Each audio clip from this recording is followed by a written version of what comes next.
അർജുനന്റെ മറ്റൊരു അവസാന യുദ്ധത്തെക്കുറിച്ച് നമ്മൾ ഒന്ന് വിശകലനം ചെയ്യുകയാണെങ്കിൽ, അതായത് അർജുനും കർണനും തമ്മിൽ നടന്ന ആ അവസാന നമ്മൾ യുദ്ധത്തെക്കുറിച്ച് ചിന്തിക്കുകയാണെങ്കിൽ, അർജുനൻ 1-ാം ദിവസം മുതൽ 18 ദിവസം യുദ്ധം ചെയ്യുകയായിരുന്നു.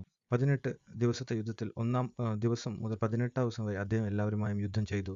ഭീഷ്മരുമായും ദ്രോണരുമായും അദ്ദേഹം സൈന്ധവനെ വധിച്ചു. നാരായണീ സേന ഒരു അതിശക്തമായ സേനയായിരുന്നു. കൃഷ്ണന്റെ സൈന്യം ഒരു വശത്തും കൃഷ്ണന്മാർ വശത്തും.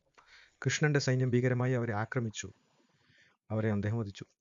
പിന്നെ സംസപ്തഗണം എന്നൊരു ഭയങ്കരന്മാരുടെ കൂട്ടമുണ്ട്. അവർക്ക് ഇദ്ദേഹത്തോട് കോപമാണ്. എപ്പോഴും രഥത്തിന് നേരെ പാഞ്ഞെടുക്കും. ലക്ഷക്കണക്കിന് നവരെയെല്ലാം അദ്ദേഹം വധിച്ചു. അർജുനൻ 1-ാം ദിവസം മുതൽ തളരാതെ യുദ്ധം ചെയ്തു. എന്നാൽ കർണൻ യുദ്ധത്തിൽ ചേർന്നത് 10-ാം ദിവസത്തിന് ശേഷമാണ്, 11-ാം ദിവസം. കാരണം ഭീഷ്മർ യുദ്ധം ചെയ്യില്ലെന്ന് പറഞ്ഞിരുന്നു. 10 ദിവസം അദ്ദേഹം വിശ്രമിച്ചു. അതുകൊണ്ട് അത് അദ്ദേഹത്തിന് ഒരു മുൻതൂക്കമായി. പൂജ പോലെ ഇത് നമ്മൾ കണക്കിലെടുക്കണം. അദ്ദേഹം വിശ്രമത്തിലായിരുന്നു. ശരീരത്തിൽ അമ്പുകളേറ്റില്ല, രക്തം പോയില്ല, ക്ഷീണിച്ചുമില്ല. അതുകൊണ്ട് കർണന് അതൊരു പ്ലസ് പോയിന്റ് ആയിരുന്നു, ഒരു മുൻതൂക്കമായിരുന്നു.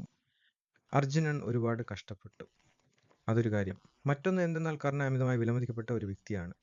എല്ലാവരും കർണനെ പുകഴ്ത്തുകയും വലിയവനായി കാണുകയും അല്ലാതെ യഥാർത്ഥത്തിൽ അത്ര വലിയ സംഭവമൊന്നുമില്ല എന്ന് പറയേണ്ടി വരും. കാരണം എന്തെന്നാൽ കർണൻ കേവലം 1.5 ദിവസം മാത്രമാണ് അദ്ദേഹത്തിന്റെ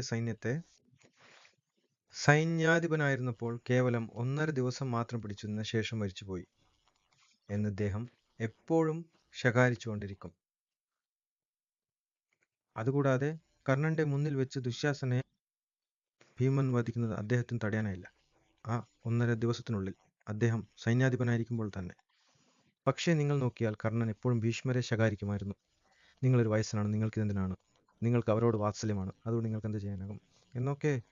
എന്നാൽ ഭീഷ്മ എല്ലാവരെക്കാളും 10 ദിവസം യുദ്ധം ചെയ്തു, ഒരുപാട് പേരെ വധിച്ചു, 10 ദിവസം തടഞ്ഞു നിർത്തി. ഒടുവിൽ ഇവിടെ വാക്കുകൾ സഹിക്കാൻ കഴിയാതെ ഇതേ ദ്രോണരാണെങ്കിൽ 5 ദിവസം, ദ്രോണരെയാണെങ്കിൽ വെറുതെ നീ ഒരു ബ്രാഹ്മണനായ അധ്യാപകൻ, നീ പോകൂ എന്നൊക്കെ പറയും. ഇതെല്ലാം യഥാർത്ഥ മഹാഭാരതത്തിൽ കാണാം.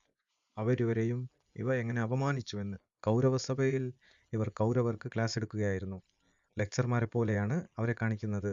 ദുര്യോധനനും കൂട്ടരും ഈ മുതിർന്ന ആളുകളെ, പ്രായമായവരെ എങ്ങനെ ദ്രോഹിച്ചുവെന്ന് ഇന്നത്തെ കാലത്ത് പറഞ്ഞാൽ മുതിർന്നവരെ എത്രമാത്രം അപമാനിച്ചുവെന്ന് നിങ്ങൾക്ക് വായിക്കാം. ഭീഷ്മരെയും ദ്രോണരെയും കുറിച്ച് സംസാരിക്കുമ്പോൾ ധൃതരാഷ്ട്രർ കണ്ടുകൊണ്ടിരിക്കും. ധൃതരാഷ്ട്രർ ഇവരുമായി സംസാരിക്കുമെങ്കിലും അവിടെ വാക്കുകൾ കേൾക്കില്ല. വിതുരരടക്കം ഈ 3 പേർ നല്ലത് പറഞ്ഞാലും അയാൾ കേൾക്കില്ല.